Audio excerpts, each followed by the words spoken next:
que pensar quando um fundo lança a emissão abaixo do valor patrimonial?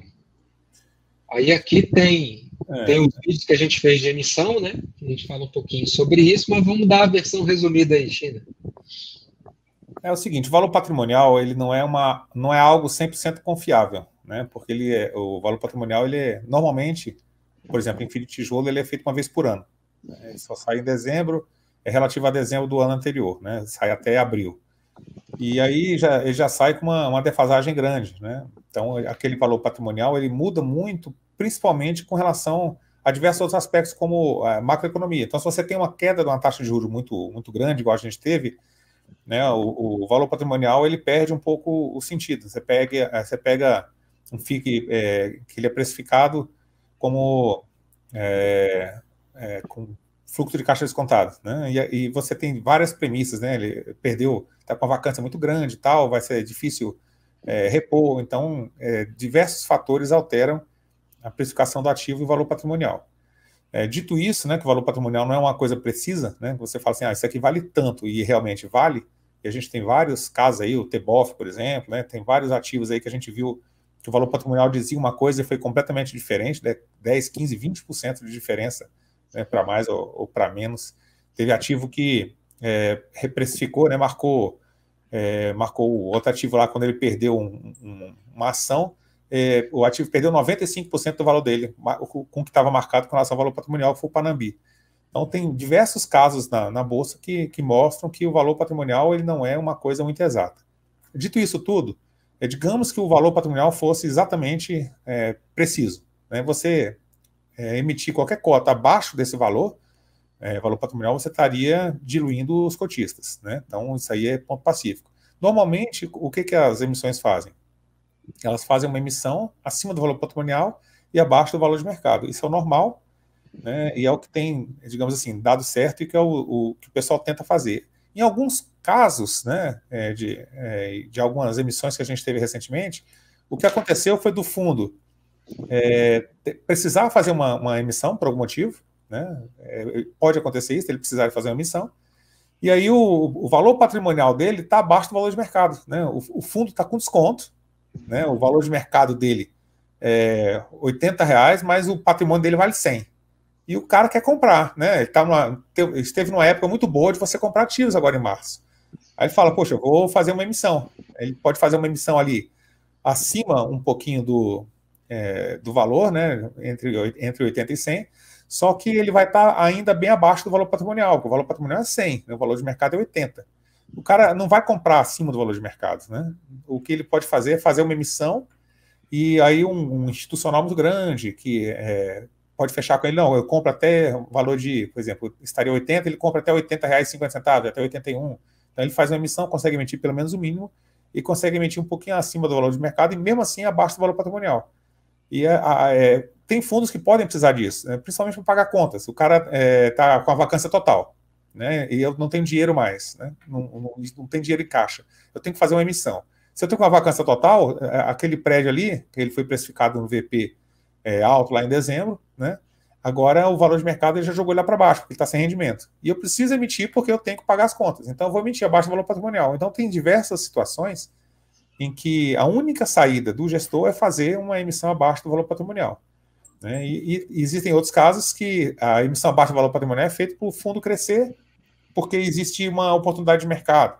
Né? De qualquer forma, o cotista, né, abaixo do valor patrimonial, se o valor patrimonial for correto, ele vai ser diluído. Então, vai ser digamos assim, uma perda de valor. Tem gente que reclama, inclusive, acima do valor patrimonial e muito abaixo do valor de mercado, porque ele não vai subscrever as cotas, né, e ele está olhando lá na carteira dele lá que ele tem 1.000 cotas a R$100, ele tem R$100 mil. Né, e quando o cara fala que vai fazer a emissão, acima do VP, o VP está 80, ele vai emitir a 90. Né, aquelas cotas lá baixam para 95, ele perdeu R$5 mil de um dia para a noite. Aí ele fala assim, poxa, olha só, o cara vai fazer emissão de novo e tal. Né, então, assim, agradar todo mundo é difícil. O mercado ele tem que crescer. Né, existe a dor do crescimento aí, né, como o Elon, o pessoal fala. Né. Então, o mercado ele tem que crescer, a melhor solução vai ser feita, né? Várias soluções criativas, né, têm sido feitas aí pelos gestores. O cara pega os últimos 20, 30 pregões, né, faz uma média ali de mercado e tal, fica acima um pouco do valor patrimonial, então ele consegue fazer uma emissão naquele valor. Então o mercado ele tem que crescer, as coisas têm que acontecer, aquele fundo imobiliário ali monoativo, né, ele vai ficar cada vez menor, né?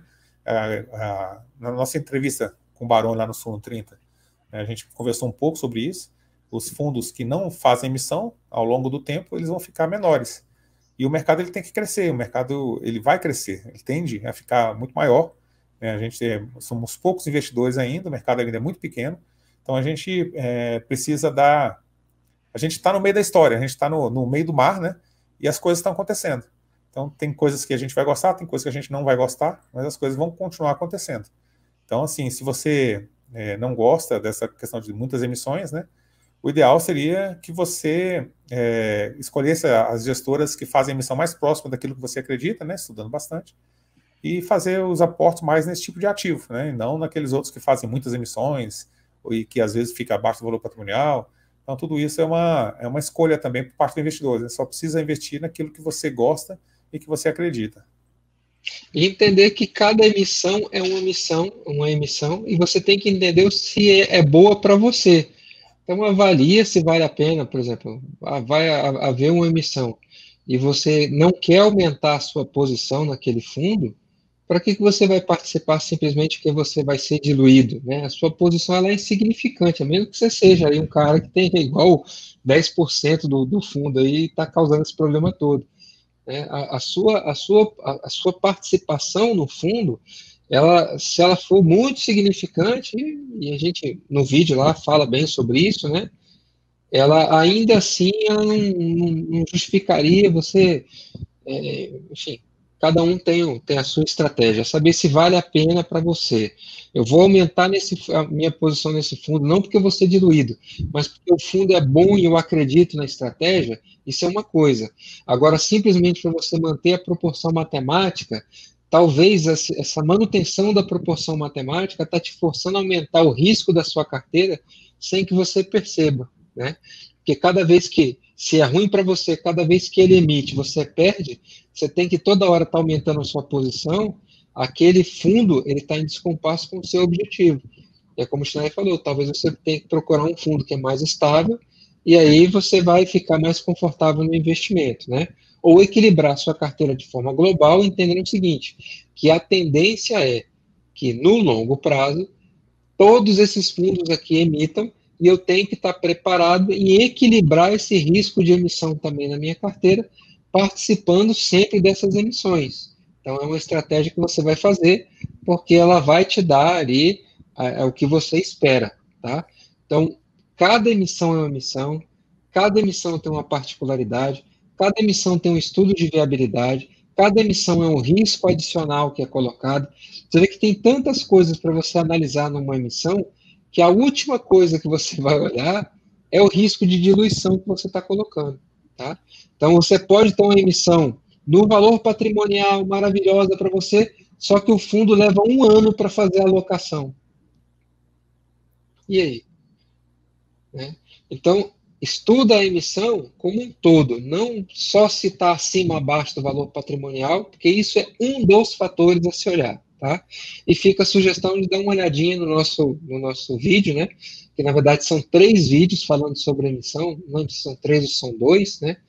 Mas falando sobre tudo sobre emissão, e depois a gente teve uma live ainda em que a gente falou só sobre emissões aqui.